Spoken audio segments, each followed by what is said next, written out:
लोकेंद्र जी, आपने बहुत अच्छे से समझाया कि कैसे जो हमारे डेली बेसिस पे हम प्रोडक्ट्स यूज़ करते हैं, ग्रेन्स यूज़ करते हैं, अगर हम उसका ग्लूकोज का जो लेवल है वो चेक करें कि उसका राइट वर्ड्स है ना, ये ग्लूकोज ग्लूकोज लोड हम चेक करके अगर कंज्यूम करें तो हमारी बॉडी में एक्स्ट्रा ग्लूकोज नहीं होगा। जी जी बट हम डेली बेसिस पे इतने सारे इतना हमारा वाइड है खाना, कभी दाल, कभी रोटी, कभी कितना है हमारा फूड का वैरायटी। तो हर फूड का हम ये वैल्यू कैसे चेक करें? तो बहुत हेडेक वाला काम हो गया।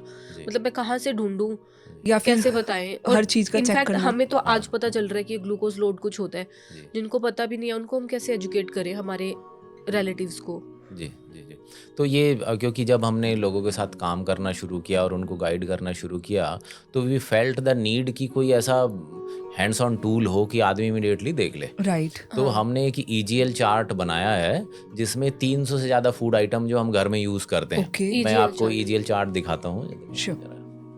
तो ये जो चार्ट है इसमें अगर आप देखेंगे तो ये इस टाइप का EGL चार्ट है।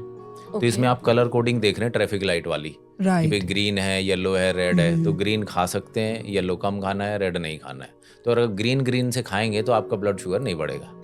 It's so simple. और ये ऑनलाइन भी अवेलेबल है अगर हमने चेक ऑनलाइन करना ये हो। diabexi.com पे मात्र ₹1 में ये डाउनलोड हो सकता है आपके मोबाइल पे। तो सही। कभी भी आप अपना देखो, मोबाइल में आपके डाउनलोडेड रहेगा ₹1 में खाली। ठीक है। और ये एवरीथिंग 100 ग्राम के हिसाब से अनकुक्ड फूड आइटम, तो 100 ग्राम के बेसिस पे पूरा चार्ट बना हुआ है। तो ये बहुत सिंप्लीफाई हमने कर दिया है जी।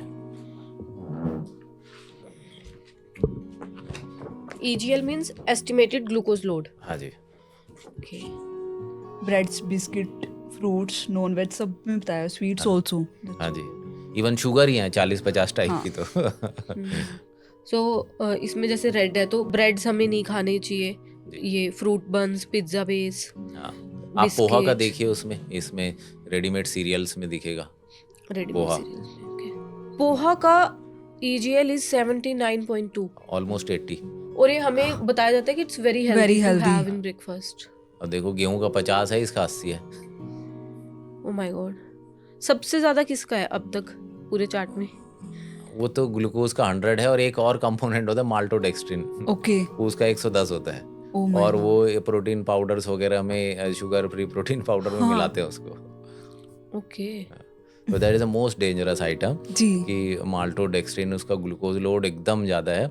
और देखो जितने ज्यादा आप देखो ना, आप ये कुछ ऐसे डायबिटीज ब्रांड्स बताएंगे जिनके अंदर ही सबसे ज्यादा पाया जाता है माल्टोडेक्स्ट्रिन। आप डायबिटिक के प्रोटीन पाउडर आप देखेंगे नेट पे, आप सर्च करेंगे तो मेजॉरिटी ऑफ द प्रोडक्ट में आपको माल्टोडेक्स्ट्रिन मिलेगा। फिर इंडस्ट्री ऐसा क्यों कर रही है? मतलब जिस चीज को नहीं लेना चाहिए और they are selling that on the shelf. तो वो एक्चुअली उसका केमिकल कंपोजिशन कुछ ऐसा है कि वो इसकी शुगर फ्री की कैटेगरी में आता है। ओके। पर उसका ग्लूकोज लोड ज़्यादा है, तो वो इसलिए उसको डाल देते हैं और शुगर फ्री कैटेगरी में उसको दिया। बट इसीलिए मैंने कहा ना, नॉलेज बहुत इंपॉर्टेंट है। राइट नॉलेज अगर होगी तो आदमी अपने आप सही प्रोडक्ट चूज करेगा। बिल्कुल बिल्कुल। मेरा तो ये चार्ट देख के ही कई सारे, मतलब मैं I am still in shock कि पोहा तो क्योंकि हमने बहुत ज़्यादा हेल्दी सुना है, एंड एक और प्रोडक्ट था इसमें हनी। हाँ। हनी तो इनफैक्ट सो ये आई थिंक मेरे मिथ में भी था, बट ये देख के मेरा मिथ वैसे ही क्लियर हो गया। बट स्टिल और भी बहुत सारे मिथ हैं अबाउट डायबिटीज, तो वो हम आपसे क्लियर करना चाहते हैं।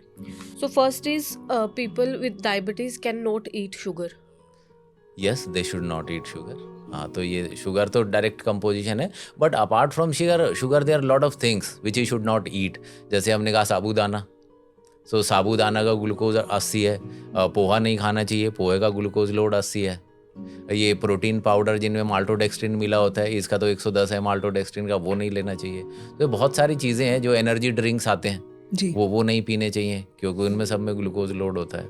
तो बहुत सारी चीज़ें हैं, इसलिए ग्लूकोज लोड का कॉन्सेप्ट एकदम ट्रांसपेरेंट है कि किसका ग्लूकोज लोड कितना ज़्यादा है। तो EGL चार्ट अगर आपके पास है तो that makes it very easy to understand कि ये खाना है और ये नहीं खाना है। ओवरवेट होना डायबिटीज 2 का मेन कारण है?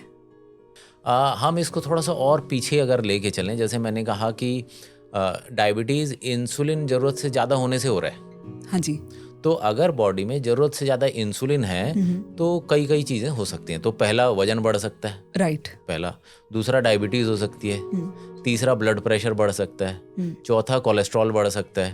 5वां पीसीओडी वो फीमेल्स में होता है। तो ये पांचों इंसुलिन के बढ़ने से हो सकते हैं, पर ये कहना कि इसका इंसुलिन बढ़ के डायबिटीज़ हुआ, इसका इंसुलिन बढ़ के ब्लड शुगर मतलब ब्लड प्रेशर बढ़ गया, इसका ओबेसिटी हो गया। तो प्रॉब्लम इंसुलिन का बढ़ा हुआ होना है। अब किसको क्या पहले होता है क्या बाद में होता है वो इंडिविजुअल पे डिपेंड करता है, पर basic reason too much of insulin in the blood, that is causing obesity, that is causing diabetes, that is causing ये कोलेस्ट्रॉल ज़्यादा हाइपर कोलेस्ट्रॉलीमिया जिसको कहते हैं, ये हाई ब्लड प्रेशर भी। एक जनरली हमने देखा भी है और सुना भी है कि डायबिटीज एज्ड लोगों की बीमारी है। ये ऐसा नहीं है। अब तो मतलब ये समझ लीजिए हमारे पास 10-10 11-11 साल के बच्चे आते हैं, 10 साल की उम्र में 100 किलो वजन है, और 12-13 साल की उम्र में टाइप 2 डायबिटीज होती है, टाइप 1 नहीं, type 2, because of to much of insulin, to much of. अब बात करो आपकी मतलब 100 किलो वजन, 10 साल का बच्चा, कैन यू इमेजिन, 10-11 साल का बच्चा। सो ऐसे केसेस बहुत हैं, अनइमेजिनेबल। तो ये अब डायबिटीज़ होगा क्योंकि द फूड। एक तो अब यहाँ पे क्या हुआ कि भाई 10 साल का और कोई बच्चा तो 100 किलो का नहीं है, ये क्यों है? तो यहाँ थोड़ा बहुत जेनेटिक रीज़न है, क्योंकि वो लेके आ रहा है कि वो एक खाता है तो उसको 4 लगता है, दूसरा वाला एक खाता है तो एक ही लगता है। तो यहाँ जेनेटिक उसका थोड़ा सा है, लेकिन क्या ये कंट्रोल किया जा सकता है? ये राइट ईटिंग हैबिट से कंट्रोल किया जा सकता है। डायबिटीज में राइस खाने चाहिए? जैसा कि हमने देखा कि जो राइस या राइस के बने हुए प्रोडक्ट, राइस का ग्लूकोज लोड 60 है और उसके बहुत सारे प्रोडक्ट का उससे भी ज़्यादा है ग्लूकोज लोड, तो इसलिए राइस हमें डायबिटीज़ में नहीं खाना चाहिए क्योंकि वो ब्लड शुगर लेवल स्पाइक करता है। एक घर में ऐसे करते हैं कि चाय अगर पीनी है तो चीनी की जगह पे गुड़ डाल लेते हैं। हाँ जी। तो क्या वो सही है? अब 2-3 चीज़ें हम इकट्ठी समझ लेते हैं कि चीनी हो गया, गुड़ हो गया और हनी हो गया, राइट, तीनों चीज़ें। तो चीनी इज 99.5% शुगर, ओके, उसमें मॉइस्चर नहीं है, 0.5% मॉइस्चर, ठीक है। गुड़ में 10% मॉइस्चर है, तो ऑब्वियसली 10% पानी हो गया तो 90% ही चीनी आएगी। अच्छा, जब हम चीनी कह रहे हैं तो उसका वो सुक्रोज, मतलब जब केमिकल कंपोनेंट की हम बात करेंगे, हाँ जी, तो चीनी है, वो भी गुड़ भी चीनी है, ठीक है।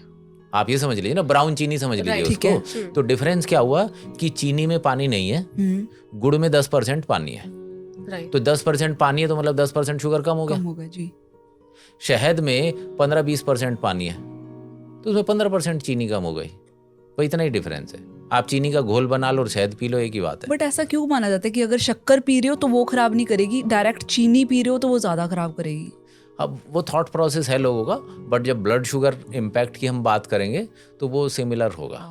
और दूसरा क्या होता है कि ये चीज़ें ज़्यादा खानी पड़ती है क्योंकि स्वीटनेस, गुड़ की स्वीटनेस चीनी से कम होगी, हाँ जी, तो 10-20% ज़्यादा ही खाएगा आदमी, राइट। तो जो ग्लूकोज जो जाना था वो तो जरूरत से ज़्यादा ही जा रहा है चीनी से। तो इसके ऑल्टरनेटिव क्या है? अगर ऑल्टरनेटिव तो सबसे पहला तो टेस्ट बर्ड्स की भाई ऐसी डेवलप ना हो कि आपको मीठे की हर टाइम रिक्वायरमेंट हो।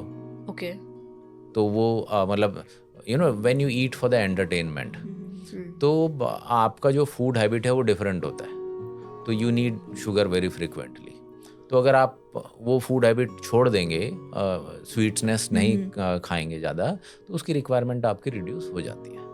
But it's very hard. जैसा लाइफस्टाइल बन गया है, जैसे मतलब सुबह से लेकर रात शाम तक मीठा चलता ही है, सुबह चाय में, दोपहर में खाने के बाद कुछ खा लिया, फिर रात को। तो हैबिट चेंज होने में तो ऑब्वियसली टाइम लगेगा, बट लेट्स से मुझे चाय पीनी है, फीकी नहीं पी सकते, तो बेस्ट ऑल्टरनेटिव क्या है? Okay, let me take it in. जैसे शुगर फ्री का भी एक कॉन्सेप्ट आता है। हाँ, शुगर फ्री। नहीं, शुगर फ्री अच्छा है खाने के लिए, that's okay. Let me take the concept through a different pattern कि glucose is a drug, let's think in that matter. जैसे अल्कोहल है, alcohol is a drug, right जी, है ना। Glucose is a drug. अच्छा, अब ये ड्रग क्या काम करता है कि जैसे ही हम कोई भी फूड जो ग्लूकोज दे रहा है वो खाते हैं, तो हमारे ब्रेन में केमिकल है dopamine, which is a feel good factor, तो वो स्पाइक होता है और मज़ा आ गया। सो मैनेजमेंट में एक प्रिंसिपल है, जब आप मैनेजमेंट की बुक्स पढ़ेंगे, कि behaviour rewarded is behaviour repeated. जैसे आपके यहाँ एम्प्लॉयज़ हैं, आप कोई बिहेवियर रिपीट कराना चाहते हैं उनसे, तो you start rewarding the behaviour, right. They will start repeating the behaviour. तो behaviour rewarded is behaviour repeated. अब बिहेवियर क्या था कि जैसे ही हमने शुगर वाला फूड खाया, डोपामाइन स्पाइक किया और बड़ा अच्छा लगा और कुछ भी नहीं करना पड़ा, खाना ही तो था, खाने में भी मजा आया और उसका आफ्टर इफेक्ट भी अच्छा था। So we want to repeat the experience, so that's why we eat it so frequently, every time we wanted dopamine spike. तो फिर क्या होता है कि एक बार से स्पाइक नहीं आता, then we increase the quantity. It's a drug, you have to understand, क्योंकि ड्रग पहले तो छोटी गोली में काम चलेगा, फिर ज्यादा खाएगा, फिर उससे ज्यादा खाएगा to get the same impact. Same happens with the sugar. तो इसलिए जो शुगर की जो फ्रीक्वेंसी है वो बढ़ती जाती है, और जो ये मैं कह रहा हूँ ना माल्टोडेक्स्ट्रिन और इस टाइप की चीज़ें, इनका ग्लूकोज लोड ज़्यादा होने के कारण इनका इंसुलिन रिस्पॉन्स भी ज़्यादा है। तो जब इनका इंसुलिन रिस्पॉन्स ज़्यादा है तो वो डोपामिन ज़्यादा हाई जाता है, तो इसलिए हमें ज़्यादा मज़ा आता है खाने में। तो अगर आप कोई ऐसा फूड क्रिएट करना चाहते हैं कि जो बार बार खाए, तभी तो सेल होगी ना ज़्यादा, बार बार आदमी खाएगा और तभी कंपनी के पैसे बनेंगे। तो कुछ ऐसा कंपोनेंट मिला दें कि आदमी बार बार खाता रहेगा, उसका ब्लड शुगर स्पाइक होता रहेगा। तो जब हम एंटरटेनमेंट के लिए खाते हैं तो हम वो फूड चूज करते हैं कि जो हमें डोपामाइन स्पाइक करवाता है।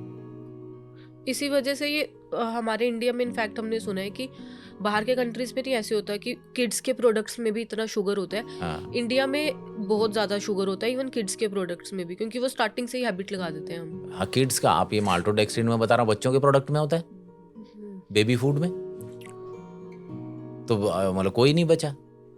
सो इसीलिए मैं कह रहा हूँ कि knowledge needs to fight, everybody needs to understand कि भाई ये मैं खाऊंगा ही नहीं। मतलब आपका उल्लू नहीं बनना चाहिए ना कि फूड के चक्कर में कि भाई मजा आ रहा है खाने में, खाए जाओ, और आपको सिर्फ फूड इसलिए खिलाया जा रहा है कि एंटरटेनमेंट है, खाओ पियो, टीवी देखो तो खाओ, है मैच देखो तो खाओ, घूमने जाओ तो खाओ, क्यों खाएं भाई हम बार बार? We are not just consumer की टीवी पे हमें कंज्यूमर टाइप बकरा बना दिया हमें। वी हैव टू अंडरस्टैंड कि हमारा एक बॉडी एक ही है, एक ही बॉडी है हमारा, क्यों हम उसे डिस्ट्रॉय करें? तो to much of advertisement toward कि भाई food is entertainment, I think that's very dangerous policy.